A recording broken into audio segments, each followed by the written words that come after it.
오늘 본문 말씀은 요한복음 12장 23절에서 26절, 고린도후서 3장 17절, 18절입니다. 함께 읽습니다. 예수께서 그들에게 대답하셨다. 인자가 영광을 받을 때가 왔다. 내가 진정으로 너희에게 말한다. 밀알 하나가 땅에 떨어져 죽지 않으면 한 알 그대로 있고 죽으면 열매를 많이 맺는다. 자기의 목숨을 사랑하는 사람은 잃을 것이요 이 세상에서 자기의 목숨을 미워하는 사람은 영생에 이르도록 그 목숨을 보존할 것이다. 나를 섬기려고 하는 사람은 누구든지 나를 따라오너라. 내가 있는 곳에는 나를 섬기는 사람도 나와 함께 있을 것이다. 누구든지 나를 섬기면 내 아버지께서 그를 높여주실 것이다. 아멘. 또 주님은 영이십니다. 주님이 영이 계신 곳에는 자유가 있습니다. 우리는 모두 너울을 벗어버리고 주님의 영광을 바라봅니다. 이렇게 해서 우리는 주님과 같은 모습으로 변화하여 점점 더 큰 영광에 이르게 됩니다. 이것은 영이신 주님께서 하시는 일입니다. 아멘. 오늘 말씀 통해서 나의 영광과 하나님의 영광을 위해라는 제목으로 말씀 나눕니다. 자, 여러분 영광 하면 여러분들 어떤 것을 떠올립니까? 우리는 영광하면 하나님의 영광을 떠올릴 수 있어야지만이 되어지죠. 사전적 뜻을 찾아보니까 영광은 빛나고 아름다운 영예라고 표현하고 있음을 보게 되어집니다. 그런데 하나님의 영광은 이것으로도 다 표현할 수 없는 그러한 놀라운 것임을 보게 됩니다. 성경에는 사람을 어떻게 영광스럽게 하는지에 대한 존귀하게 할 수 있는지에 대한 그러한 기사를 찾아볼 수 있는데요. 에스더 6장 6절에서 9절입니다. 이에 하만이 돌아오거늘 왕이 그에게 이르되 왕이 존귀하게 하기를 기뻐하는 사람에게 무슨 일을 하여야 하겠느냐 하니 이제 하만이 마음속으로 생각하되 왕이 나보다 더 존귀하게 하기를 기뻐하시는 자가 누구리요 하고 왕에게 대답하되 왕께서 존귀하게 하기를 기뻐하시는 그 사람을 위해 먼저 임금님께서 입으시는 옷과 임금님께서 다시는 말을 내어 오시게 하시고 그의 말의 머리를 관으로 꾸미게 하신 뒤에 그 옷과 말을 왕의 대신 가운데 가장 높은 이의 손에 맡기셔서 임금님께서 높이시려는 그 사람에게 그것을 입히시고 그 사람을 말에서 태워 성 안은 거리로 지나가게 하시는 것이 좋겠습니다. 말을 무는 신하에게는 임금님께서는 높이고 싶어하는 사람에게 이렇게까지 대우하신다 하고 외치게 하심이 좋을 듯합니다. 자, 그 나라에서 가장 존귀하고 영광스러운 사람은 누구일까요? 사람 바로 왕. 자, 그렇기 때문에 그 왕이 그 사람을 존귀하게 여기고 또 왕이 입는 옷과 또 왕이 앉은 자리와 왕이 타는 마차들 또 왕의 신하를 그 사람에게 붙여줘서 그것을 줌으로 말미암아서 그 사람이 영광스럽게 되어지게 되는 것이죠. 자, 이처럼 영광은 그 최고의 영광을 가지고 있는 사람, 내 위에 있는 영광을 받는 것임을 보게 되어집니다. 자, 특별히 우리 그리스도인들에게는 하나님 나라와 의를 위해서 일한다고 했을 때 우리가 받는 것은 하나님의 영광임을 보게 되어집니다. 하나님 자신을 주시는 것과 또 하나님의 것을 우리에게 주심으로 말미암아서 우리를 영광스럽게 하는 것을 보게 됩니다. 우리 안에 더욱더 그 영광을 받음으로 말미암아 내가 가슴이 벅차고 기쁨이 넘치고 믿음과 소망이 넘치는 그러한 일들이 일어나는 것들을 발견할 수 있습니다. 세상에도 이러한 영광이 있고 또 영적으로도 하나님 나라 안에도 이러한 영광이 있습니다. 그래서 사람들은 인생을 살아가면서 이러한 영광을 얻기 위해서 노력하고 수고하는 것들을 보게 되어집니다. 자, 그런데 세상의 영광보다도 우리가 더욱더 추구하고 또 애써야 될 것은 하나님의 영광을 위해서 살아가야 된다라는 것을 보게 되어집니다. 여러분, 하나님의 영광은 세상의 영광과는 비교할 수 없을 정도로 크다라는 것을 여러분들 기억하기 바랍니다. 예. 자, 특별히 하나님은 우리에게 하나님이 가지신 그러한 하나님의 영광을 주시기를 원하실 뿐만 아니라 또 기뻐하신다라는 것을 우리가 성경을 통해서 볼 수 있습니다. 마치 아버지가 자신이 가진 업적과 그 영광을 자녀에게 물려주고 싶어하는 마음을 갖고 있듯이 또 그것을 주는 것을 기뻐하듯이 하나님도 하나님 자신과 하나님의 것을 주시는 것을 기뻐하신다라고 우리는 성경을 통해서 발견할 수 있습니다. 그렇기 때문에 우리에게 영광을 주시기 위해서 예수님을 우리에게 허락하시고 주셨고 또 우리의 특별한 부르심을 통해서 더 큰 영광을 주기 위한 계획들을 또 가지고 있다는 것을 우리가 알 수 있습니다. 그래서 여러분의 인생에서 진정한 성공을 하기 위해서는 하나님의 영광을 위해서 사실 때에 아주 존귀하고 특별한 그런 영광 안에서 여러분들이 영광에서 영광으로 나아가는 일들이 일어날 것을 믿으시기 바랍니다. 성경의 인물 중에 요셉은 애굽을 멸망의 위기에서 구해낸 그러한 영웅이었습니다. 뿐만 아니라 부강한 나라와 이제 국력을 갖추게 한 그러한 이제 영웅이 되었음을 보게 되어지죠. 창세기 41장 41절에 45절 말씀 읽어볼게요. 바로가 또 요셉에게 말하였다. 내가 너를 온 이집트 땅에 총리로 세운다. 그렇게 말하면서 바로는 손가락에 끼고 있는 옥새 반지를 빼서 요셉의 손가락에 끼우고 고운 모시 옷을 입히고 그 목걸이를 목에다 걸어다 주었다. 그런 다음에 또 자기의 병거에 버금가는 병거에 요셉을 태우니 사람들이 물러나거라 하고 외쳤다. 이렇게 해서 바로는 요셉을 온 이집트 땅의 총리로 세웠다. 바로가 요셉에게 말하였다. 나는 바로다. 이집트 온 땅에서 총리의 허락 없이는 어느 누구도 손 하나 발 하나도 움직이지 못한다. 바로는 요셉에게 사브나 바네아라는 이름을 지어주고 온의 제사장 보디베라의 딸 아스낙과 결혼을 시켰다. 요셉이 이집트 땅을 순찰하러 다녔다. 이처럼 바로 왕이 가지고 있는 그 영광을 요셉에게 줌으로 말미암아서 그 왕의 그 영광이 요셉에게 있게 됨으로 말미암아 그 나라를 다스리고 통치하는 그러한 권력들을 행사하게 되어진 것들을 보게 되어집니다. 예수님은 이스라엘의 왕 중에서 솔로몬의 영광만큼 큰 영광이 없었다라고 말합니다. 누가복음 12장 27절에 백합화를 생각하여 보라. 실로 만들지도 않고 짜지도 아니하였느니라. 그러나 내가 너희에게 말하노니 솔로몬의 모든 영광으로도 입은 것이 이 꽃 하나만큼 훌륭하지 못하였느니라. 이 말씀은 하나님이 지으신 이 꽃의 영광이 솔로몬의 영광보다 크다라고 말씀하시는 것인데 세상적인 영광에서 솔로몬의 영광은 그만큼 대단하다라고 이야기하고 있음을 보게 됩니다. 그런데 여러분, 이러한 세상의 영광도 하나님의 영광에 비하면 아무것도 아닙니다. 특별히 영적인 존재는 하나님의 영광을 사모할 수밖에 없습니다. 여러분, 마귀도 하나님의 영광을 사모했습니다. 마귀는 본래 하나님을 찬양하는 그러한 천사장이었습니다. 그런데 하나님의 영광이 너무나 사모되어져서 그것을 자기가 독차지하기 원했습니다. 그래서 반역을 하게 되고 그가 쫓겨나게 되는 일들이 일어나겠죠. 뿐만 아니라 이제 하나님의 그 영광이 아담과 하와에게 임하게 되어졌습니다. 하나님의 형상을 지어서 또 하나님의 그러한 영광을 부었습니다. 그런데 그 영광을 빼앗기 위해서 마귀는 그들을 미혹하고 속여서 그 자리를 차지하게 됩니다. 그 마귀가 차지한 그 영광을 예수님이 왔을 때에 그것을 그 영광을 내놓으면서 내가 가진 영광이야. 세상의 모든 영광을 너에게 줄게. 단 내게 절해. 그래서 아들의 영광을 내 것과 바꾸자라고 얘기합니다. 아들의 영광과 세상의 영광을 바꾸자라고 마귀가 제안을 하게 되죠.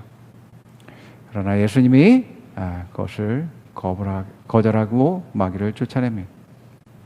이처럼 마귀는 여러분 하나님의 영광을 사모하는 자예요. 단 그것을 갖기 위해서 수단과 방법을 가리지 않는다라는 것을 우리는 알 수 있습니다.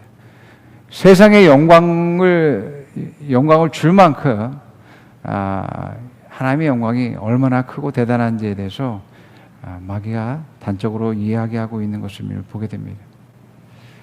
자, 그래서 모세도 하나님의 영광 보기를 갈망한 사람 중에 한 사람이었습니다. 출애굽기 33장 18절에서 23절 말씀 우리 한번 읽어봅니다. 그때에 모세가 저에게 주님의 영광을 보여주십시오 라고 간청하였다. 주님께서 대답하셨다.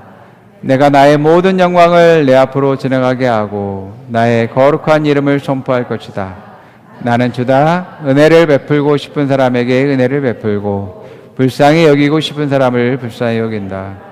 주님께서 다시 말씀하셨다. 그러나 내가 너에게 나의 얼굴은 보이지 않겠다. 나를 본 사람은 아무도 살 수 없기 때문이다. 주님께서 말씀을 계속하셨다. 너는 나의 옆에 있는 한 곳 그 바위 위에 서 있어라. 나의 영광이 지나갈 때에 내가 너를 바위 틈에 집어넣고 내가 다 지나갈 때까지 너를 나의 손바닥으로 가리워 주겠다. 그 뒤에 내가 나의 손바닥을 거두리니 내가 나의 등을 보게 될 것이다. 그러나 나의 얼굴은 볼 수 없을 것이다. 여러분, 영광을 내가 그 안에 있게 되면, 누구의 영광 안에 있게 되면 그분의 영광을 내가 갖게 되는 그런 특성을 가지게 되어 있습니다. 그래서 여러분들이 하나님의 영광을 사모한다면 일단 사모해야 되고 갈망해야 되고 또 하나님의 임재 안에 계속 머물러야지만이 되고 하나님의 뜻과 계획 안에 계속 있어야지만이 되어집니다. 내가 사모한다면서 그냥 내 뜻대로 살게 되어지면 그 영광이 있을 수가 없게 되어지죠. 자, 다윗도 하나님의 영광을 사모한 사람 중에 한 사람이었습니다. 시편 63편 2절에 7절 말씀 읽어볼게요. 내가 성수에서 주님을 뵙고 주님의 권능과 주님의 영광을 봅니다. 주님의 한결같은 사랑이 생명보다 더 소중하니 너의 입술로 주님을 영광을 돌립니다. 이 생명 다하도록 주님을 찬양하려 합니다. 내가 손을 들어서 주님의 이름을 찬양하려 합니다. 기름지고 맛깔진 음식을 배불리 먹은 듯이 내 영혼이 만족하니 내가 기쁨에 가득 찬 입술로 주님을 찬양하려 합니다. 잠자리에 들어서도 주님만을 기억하고 밤을 새우면서도 주님만을 생각합니다. 주님께서 나를 도우셨기에 나 이제 주님의 날개 그늘 아래서 즐거이 노래하려 합니다. 이 몸이 주님께 매달리니 주님의 오른손이 나를 꼭 붙들어 주십니다. 여러분, 얼마나 다윗이 하나님을 사모하고 또 그 영광을 또 보기를 원했는지, 또 영광 안에 있기를 원했는지 우리는 너무 잘 알 수 있습니다. 뿐만 아니라 하나님이 그 영광이 그에게 임했을 때 그는 그 영혼이 마치 배불리 음식을 먹은 듯이 만족스럽고 또 기쁨에 가득 차 있었다라고 이야기합니다. 그러면서 뭐예요? 하나님을 찬양하고 찬미하고 높이는 일들을 하였다라고 말하고 있음을 보게 됩니다. 이렇게 하나님의 영광을 보고 그 영광을 경험한 사람들은 하나님을 찬양할 수밖에 없고 기뻐할 수밖에 없음을 보게 됩니다. 베드로도 변화산에서 예수님에게 임한 하나님의 영광과 또 모세의 영광과 엘리야의 영광을 보았을 때 그는 감격해서 초막셋을 짓고서 이곳에 살고 싶다라고 예수님에게 말했던 것들을 보게 됩니다. 이처럼 여러분들이 하나님의 영광 안에 있게 되어지면 세상의 영광은 사실 아무것도 아니다라는 것을 깨닫게 되어집니다. 하나님은 모든 것 위에 뛰어나신 분이고 그 영광은 존귀하고 아름답습니다. 이러한 하나님이 자신의 그런 영광을 여러분 한 사람 한 사람에게 주시기 위한 뜻과 계획들을 가지고 계시고 그것을 기뻐한다는 것을 여러분들 믿으시기 바랍니다. 하나님이 나를 지으신 목적, 나를 이 땅 가운데 있게 하고 나를 부르신 목적은 바로 하나님의 영광을 위해서입니다. 하나님은 우리가 하나님의 영광을 위해서 살기를 또 원하시지만 하나님의 영광을 우리에게 주시기 원하신다라는 라는 그러한 것들을 우리가 알아야지만 되고, 그러기 위해서 우리를 부르셨다라고 말씀하고 있음을 보게 됩니다. 그래서 하나님의 특별한 하나님의 영광을 주기 위한 특별한 계획들을 가지고 계시죠. 우리가 서로 다른 그러한 부르심과 사명들을 가지면서 특별히 그러한 기름 부으시고 세우셔서 그 일들을 하게 하시는 것들을 보게 됩니다. 우리는 그 일들을 하면서 또 하나님께 영광 드리지만은 또 내가 영광스러워지는 그러한 일들이 일어나는 것들도 우리가 발견하게 되어집니다. 세상의 영광은 시간이 지나면 사라질 수밖에 없습니다. 그러나 하나님의 영광은 영원합니다. 성경은 말합니다. 하나님의 영광보다 더 큰 영광이 없음을 말합니다. 하나님의 영광이 영원하시며 또 위대하시고 존귀하십니다. 그것을 하나님은 내게 주시기 원하신다라고 말씀하시고, 여러분들이 이것을 믿고 하나님의 영광을 사모하시는 여러분 되기를 축원합니다. 예수님의 제자들은 예수님의 영광을 보고서 따라갔었어요. 예수님의 영광 안에서 자기들이 있게 되어지면 예수님의 영광을 자기들이 누릴 수 있다라고 생각했습니다. 그래서 비록 육신적인 그러한 생각들을 가지고 있어서 서로 누가 크냐라고 막 매일같이 싸우는 일들을 했었었죠. 그래서 예수님의 좌우편 자리에 누가 앉게 될 것인지에 대해서 서로 논쟁하고 싸웠습니다. 그러나 이러한 제자들도 예수님의 영광과 하나님의 영광을 위해서 사는 것이 무엇인지에 대해서 깨닫고서 하나님의 영광 안에 들어가게 됐고 그 영광을 누리게 되어졌죠. 가룟 유다만 빼고, 가룟 유다는 하나님의 영광을 세상의 영광으로 바꾼 그러한 사람이었습니다. 그래서 그는 모든 것을 잃게 되어졌습니다. 여러분, 하나님의 영광은 어떻게 우리가 가질 수 있냐면 순종을 통해서 얻을 수 있음을 말하고 있습니다.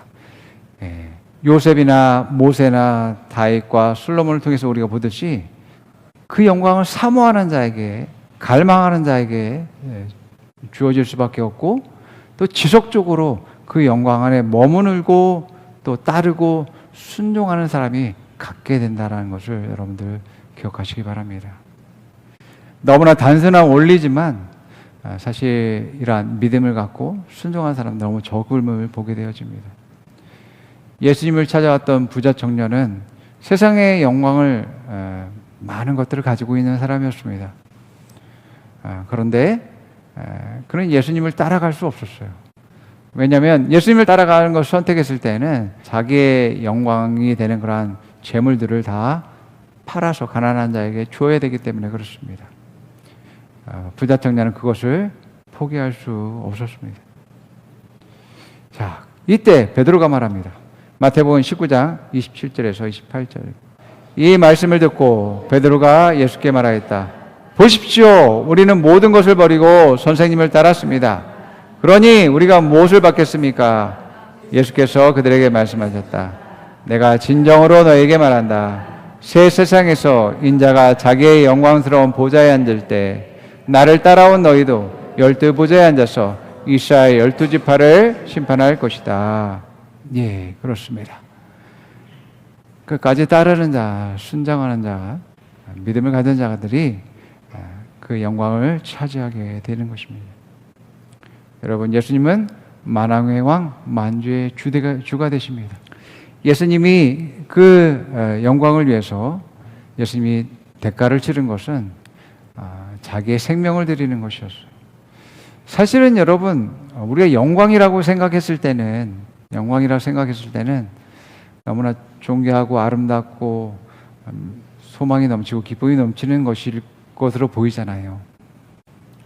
사진적인 의미에도 아름답고 존귀하고 영예로운 것이라고 이야기합니다. 그런데 예수님은 오늘 본문에서도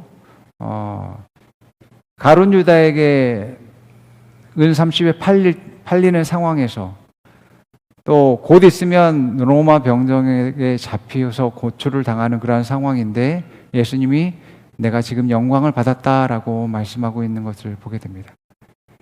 예. 예수님은 하나님의 뜻과 계획대로 순종하는 것이 바로 내가 영광 받았다라고 표현하고 있음을 보게 되어집니다. 어떻게 보면 온갖 모욕을 당하고 침뱉음을 당하고 멸시를 받고 저주 속에서 십자가에 죽는 그런 고통을 받는 것인데 영광과는 거리가 먼 저주에 가까운 그러한 모습이었습니다. 실패자이며 버림받은 자의 모습이었습니다. 그런데 예수님이 말씀하신 그 영광은 예수님이 부활한 뒤에 만왕의 왕 주로서의 세상을 승리하고 또 그 자리에 오른 것을 말씀하고 있음을 보게 되어집니다. 이처럼 예수님은 하나님의 말씀과 뜻이 영광이었고 하나님의 그러한 뜻과 계획은 예수님을 높이고자 하는 그러한 계획이었음을 믿고서 그 영광을 소망했다라는 것을 볼 수 있습니다. 이렇게 여러분 하나님의 영광을 얻기 위해선 우리가 이러한 말씀에 대한 온전한 믿음과 순종이 필요하다라고 말하고 있습니다. 내가 내어드린 만큼 하나님의 영광을 얻게 되어진다라는 것을 여러분들 기억하기 바랍니다. 사실은 여러분 저도 경험하는 것이지만 하나님의 영광이 나타나는 것은 사실은 나의 연약함, 나의 무기력함이 드러나는 것입니다. 사실 나는 한 것이 아무것도 없기 때문에 그렇습니다. 하나님이 그 일들을 이루시고 역사하시고 말미암아서 순전히 그것들을 그 뜻을 이루시기 때문에 온전히 하나님께 찬양할 수밖에 없고 영광 드릴 수밖에 없습니다. 그러기 위해서 내 자신이 내어드려지는 것, 낮아지는 것이 필수가 되어지는 것을 보게 되어집니다. 여러분들이 하나님의 영광을 얻기 위해선 여러분들의 뜻과 계획들을 내려놓으시는 일들을 하셔야지만이 됩니다. 성경은 말합니다. 많은 사람들이 하나의 영광을 썩어 없어질 영광으로 바꾼다라고 말합니다. 로마서 1장 23절 25절 읽어볼게요. 그들은 썩지 않는 하나님의 영광을 썩어 없어질 사람이나 새나 네발짐승이나 기어다니는 동물의 형상으로 바꿔 놓았습니다. 그러므로 하나님께서는 사람들이 마음의 욕정대로 하도록 더러움에 그대로 내버려 두시니 서로의 몸을 욕되게 하였습니다. 사람들은 하나님의 진리를 거짓으로 바꾸고 창조주 대신에 피조물을 숭배하고 섬겼습니다. 하나님은 영원히 찬송받으실 분이십니다. 아멘. 내가 하나님의 영광을 위해서 또 하나님의 영광 안에서 그 영광을 얻기 위해서 내가 내 자신을 내려놓고 하나님의 그런 임재 안에 영광 안에서 머물고 또 순종의 삶을 살아야지만이 하나님이 영광 받으실 뿐만 아니라 하나님께 영광되는 그러한 일들을 할 수 있음을 믿으시기 바랍니다. 때로 우리가 하나님의 뜻대로 계획대로 했을 때 또 하나님이 나를 영광스럽게 하기 위한 계획들을 가지고 있으면서 내가 그것을 순종할 때에 참 쉽지 않다, 어렵다, 힘들다라는 그런 생각들을 하게 됩니다.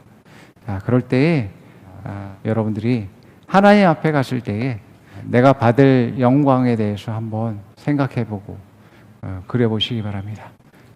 여러분 마귀는 끊임없이 하나님의 영광이 아니라 세상의 영광을 선택하도록 미혹합니다.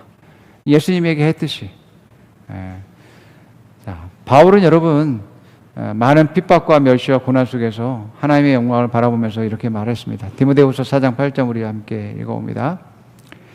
이제는 나를 위하여 의의 면류관이 마련되었으므로 의로운 재판장이신 주님께서 그날에 그것을 나에게 주실 것이며 나에게만이 아니라 주님께서 나타나시기를 사모하는 모든 사람에게도 주실 것입니다. 아멘. 여러분 모두에게 의의 면류관이 마련되어 있고 준비되어져 있습니다. 여러분에게 칭찬의 면류관, 또 영광의 면류관이 있습니다. 그렇기 때문에 여러분들이 충성과 순종과 믿음으로 나아가며 주님을 따라가는 여러분 되기를 축원드립니다. 함께 고백해 봅니다. 나는 하나님의 영광을 사모합니다. 하나님의 영광 보기를 원합니다. 하나의 영광을 위해 살기 원합니다. 하나의 영광 안에 살기 원합니다. 하나의 영광을 위해 나의 뜻을 내려놓습니다. 하나의 영광을 위해 믿음을 선택합니다.